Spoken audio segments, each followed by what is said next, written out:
This is Chapter 3, Boolean Algebra, Section 1.5, Boolean Identities. Within this section, we are presented with 8 different laws within Boolean identities. The first one is the law of doubles complement, stating that any number that is negated twice will equal the original number.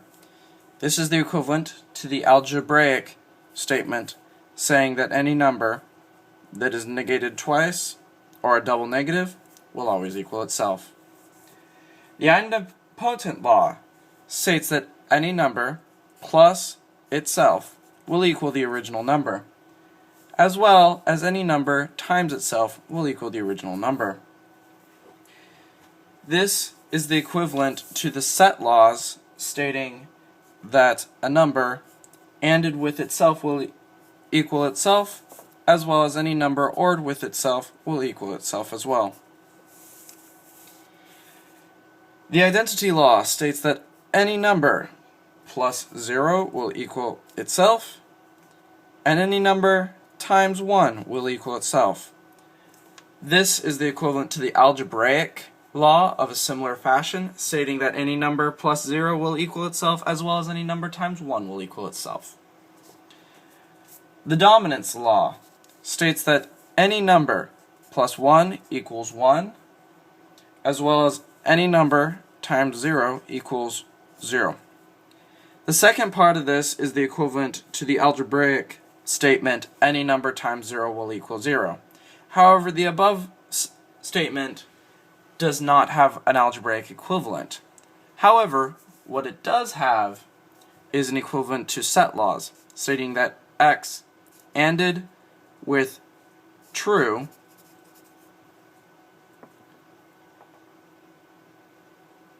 I apologize, ORed with true will always be true. Next is commutative laws. Commutative laws states that any number can essentially switch places with any other number with the same operand. While this does not have much in the way of practical applications, it does help for visualization sometimes. Associative laws also deals with the moving around of numbers. However, this time it deals with parentheses as well. If any numbers have the same operands, then the parentheses surrounding them may move about as you please. This one, again, is more for visualization. However, it can also be useful with the next statement, distributive laws, which states that anytime you have different variables of opposing operands, you can distribute the different one out to the others, essentially creating a statement with it inside. This goes the other way as well, with x, y plus z equals xy plus xz.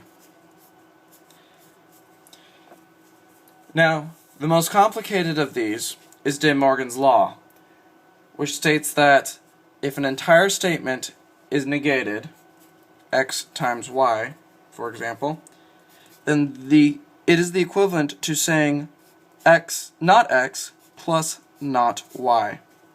The other way around, being not x plus y, is the equivalent to not x times not y.